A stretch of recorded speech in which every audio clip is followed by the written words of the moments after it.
কষ্টভরা মন নিয়ে আজকে ভিডিওটি বানানো, কারণ ইন্ডিয়ার কাশ্মীরে পেহেলগাঁও যে জঘন্য ঘটনাটি ঘটেছে, এটা মনুষ্যত্বকে মেরে ফেলার মতো।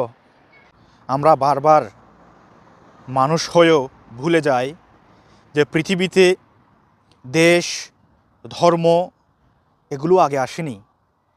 পৃথিবীতে প্রথম আসছে মানুষ, তাই সবার আগে মানুষ সত্য। আমার কথার উদ্দেশ্য হচ্ছে, ভারতের কাশ্মীর প্রদেশে ঘটে যাওয়া জঘন্য টেররিস্ট অ্যাটাক ভাবতেই কষ্ট হচ্ছে।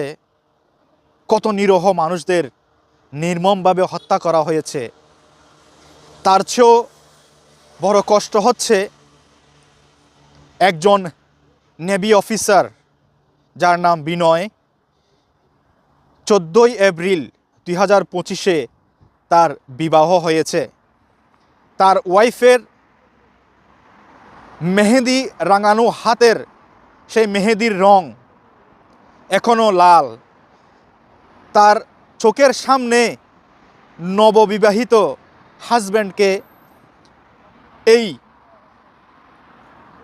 টেররিস্ট দ্বারা হত্যা করা হয়েছে। এবং অনেকও মানুষ তাদের আপনজন নিয়ে খুব সুন্দর কিছু মুহূর্ত উপভোগ করার জন্য গিয়েছিল সেই কাশ্মীরের ট্যুরিস্ট প্লেসে, কিন্তু তাদের যে সেই খুশির মুহূর্ত কান্নার মুহূর্ত হয়ে দাঁড়াবে, তারা হয়তো স্বপ্নও কখনো ভাবেনি। খুবই কষ্ট হচ্ছে তাদের জন্য যে কারো ভাই, কারো হাজব্যান্ড, কারো পিতা মাতাকে নির্মমভাবে হত্যা করা হয়েছে।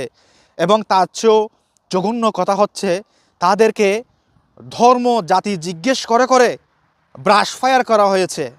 ওই মুহূর্তে কাশ্মীরের কিছু স্থানীয় মুসলিম ভাইয়েরা ওই মানুষদের রক্ষার্থে এগিয়ে আসছিল, কিন্তু এই জঘন্য সন্ত্রাসীরা তাদেরকেও নির্মমভাবে হত্যা করেছে। সো ভাবতেই অভাব লাগে, দিন দিন আমাদের মনুষ্যত্ববোধ কোথায় গিয়ে দাঁড়াচ্ছে। ঘটনা এটাই নয়, রোজ আমাদের চোখের সামনে, আমাদের আশেপাশে দিনে দুপুরে মানুষ নির্মমভাবে হত্যা করতেছে। ভাবতেই অবাক লাগে আমাদের মনুষ্যত্ববোধ, আমাদের মানবতাবোধ দিন দিন কোথায় গিয়ে দাঁড়াচ্ছে। আসলে কি আমরা মানুষ, নাকি দিন দিন পশুর চেয়েও খারাপ হয়ে যাচ্ছি? এই ঘটনার, এই যে ভারতে ঘটে যাওয়া